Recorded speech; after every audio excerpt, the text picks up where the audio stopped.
I just want to say, I think what you're doing is pretty lousy. I think you're lousy. Welcome to Mojo Core, and today we're counting down our picks for the top 20 SNL game shows. I hate my job.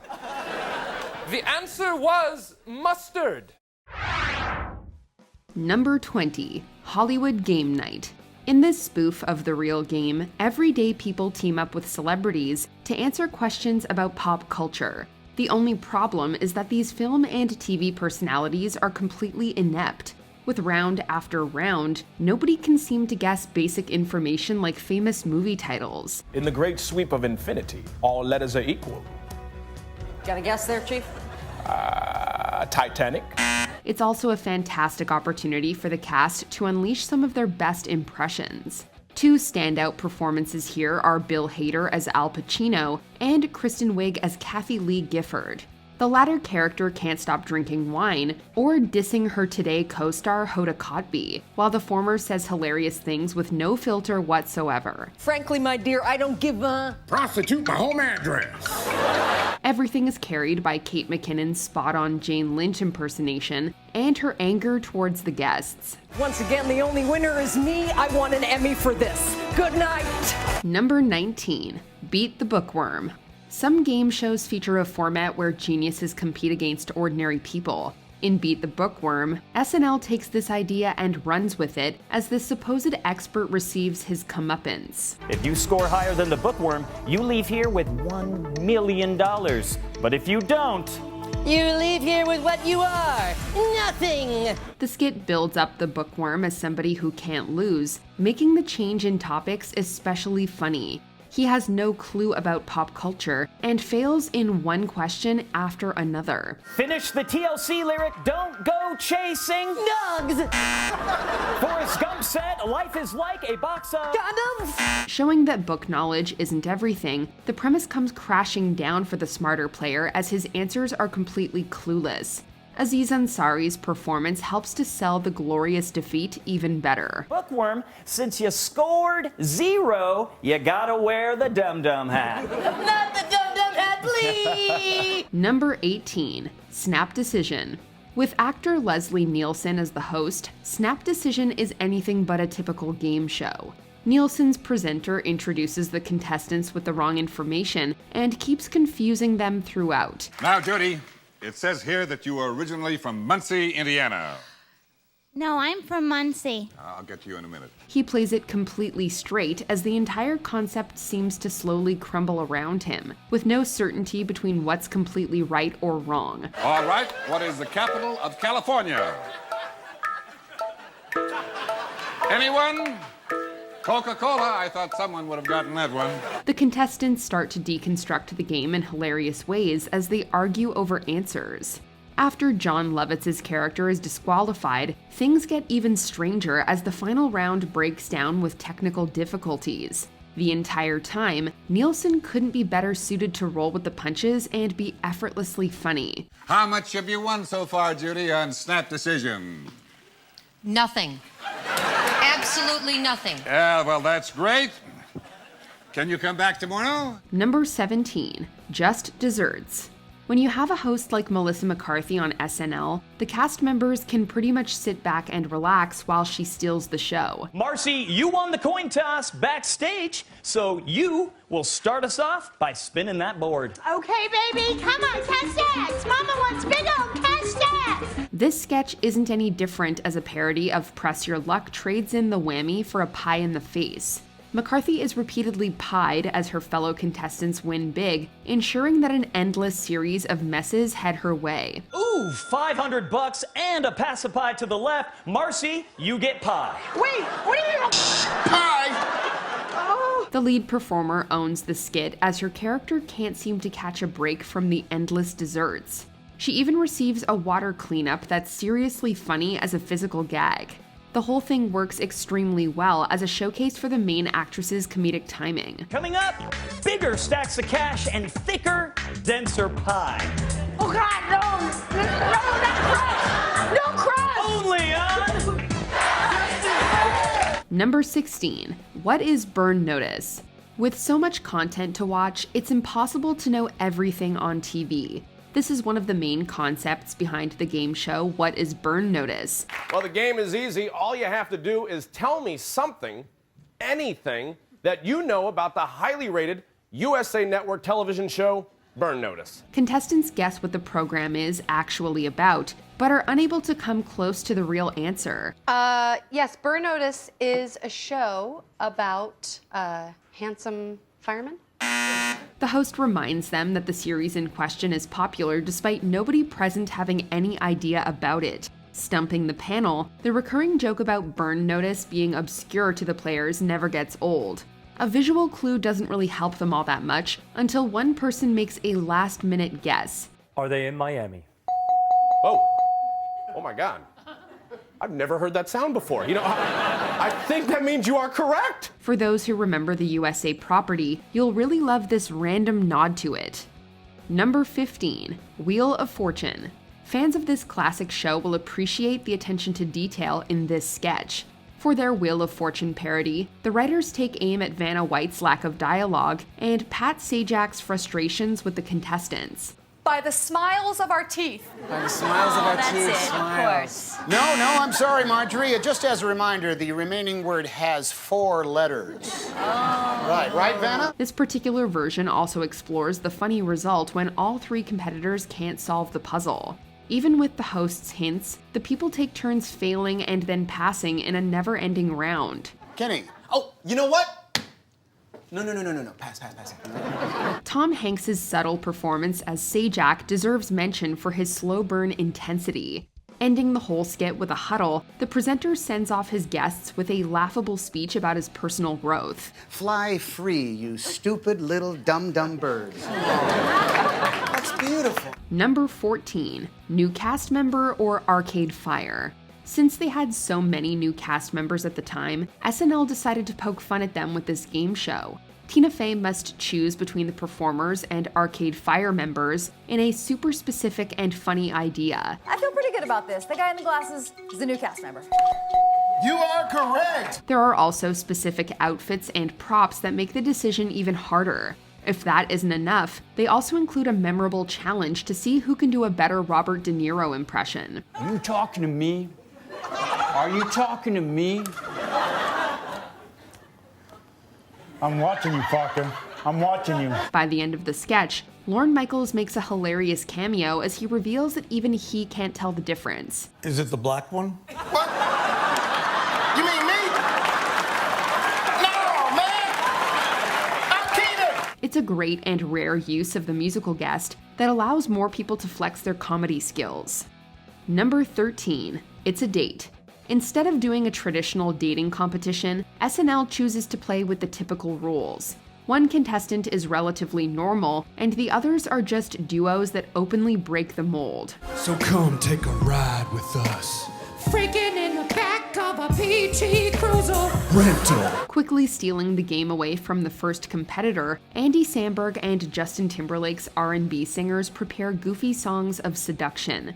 There's also the Festrunk brothers bringing their wild and crazy energy to the proceedings. So get ready to take a hike, because we are 2 wild and crazy guys! As the answers become more insane, the woman choosing seems to be really into it in a funny way.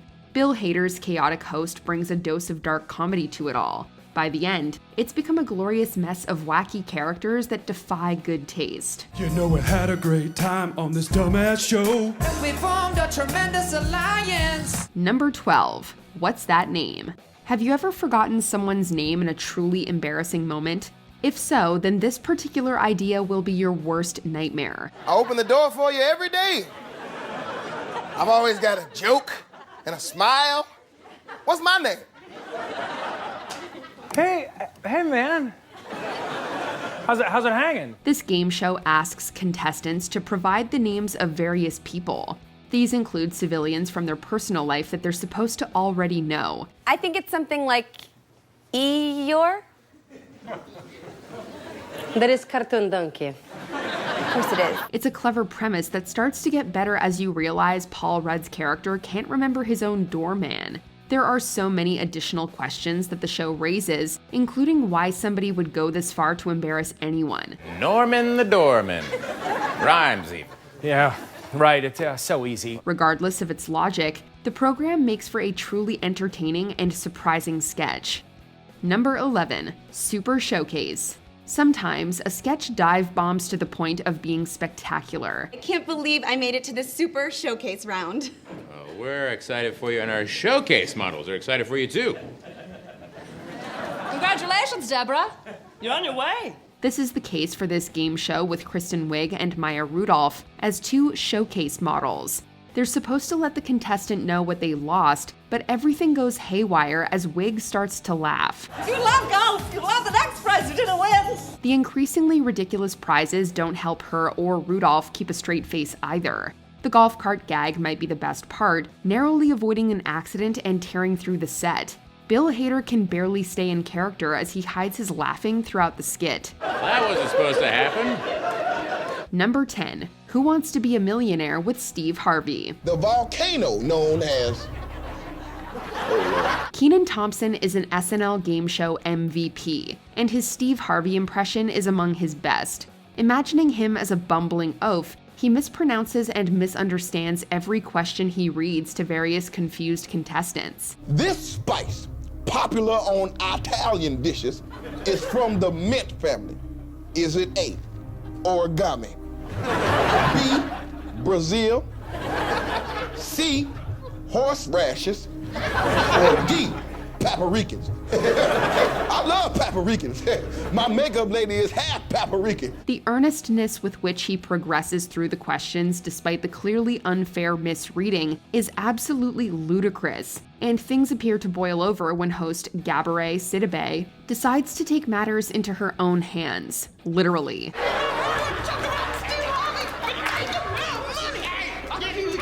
The best part about the sketch is that it was inspired by Harvey's almost equally ridiculous real-life run as a host, which is also worth having a laugh at. Who is Hervé Villachez? Who the hell are they? Who you want me to say?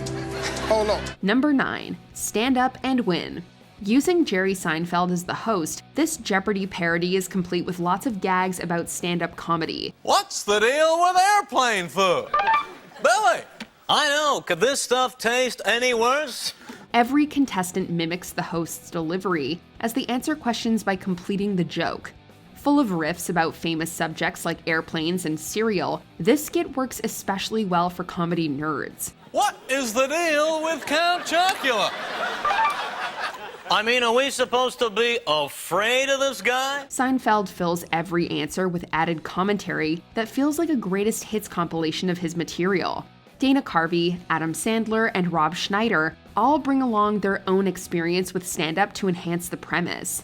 This ensemble's collective energy keeps this sketch going with one funny bit after the other. I mean, what is with Oprah? I really want to know. Well, we'll talk about it later, but we're out of time. Number 8, Real Quotes. He manages a Blockbuster in Baltimore, Maryland, Sam Jefferson. In this fictitious game show, players must finish famous movie quotes.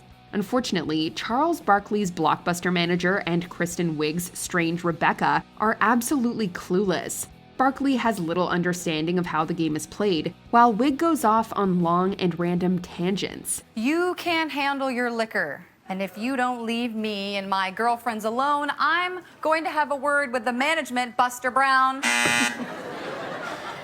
Incorrect. Bill Hader, to no one's surprise, hosts the show as the straight man to their bizarrely inept participants. If you build it, we will knock it down. The questions are essentially akin to playing a game of Seen It, but much easier. Since these quotes are probably common knowledge to even the most casual moviegoer, the brainlessness of the characters is amped up to the max, to wonderful effect. I see blank people. 2 people, you and Rebecca. Number 7, Dylan McDermott or Dermot Mulroney. It's time for...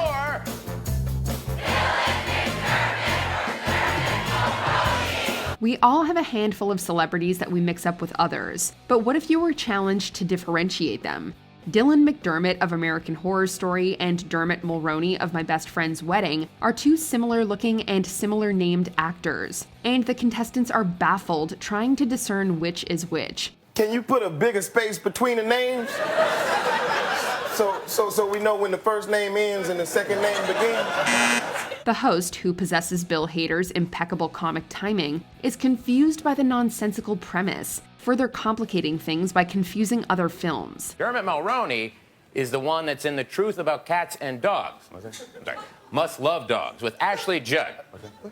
With Diane Lane. The show gets really crazy when Dermot Mulroney himself makes a cameo, and even he is unsure of which person he is.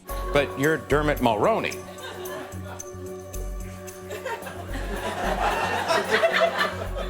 I am. Number 6, What's Wrong with Tanya? Anyone who's ever caught a glimpse of a Lifetime original movie can understand exactly how melodramatic and ridiculous they can be. The funny ladies take center stage in this game show, in which 3 mothers have to figure out what's wrong with their daughter Tanya. Tanya, you're a secret stripper. No.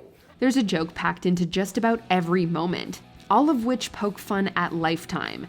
It's a perfect sketch for host Anna Faris, who made a name for herself with her dramatic hilarity in the Scary Movie series, a talent she falls back on here. But whatever happened to Tanya? She died. The sketch feels meticulously researched, and it's even more rewarding to find out that Kristen Wiig later made a Lifetime movie herself with Will Ferrell. Captain Robert Benson, you boat now! Looks like I'm gonna have to run down there and pull her off that dock myself. Yep. Captain Robert Benson, I am getting in this boat! Number 5, Game of Thrones. Zach Galifianakis brings his trademark kookiness as a Game of Thrones superfan competing in a quiz show about the hit show. Well, mostly about the hit show.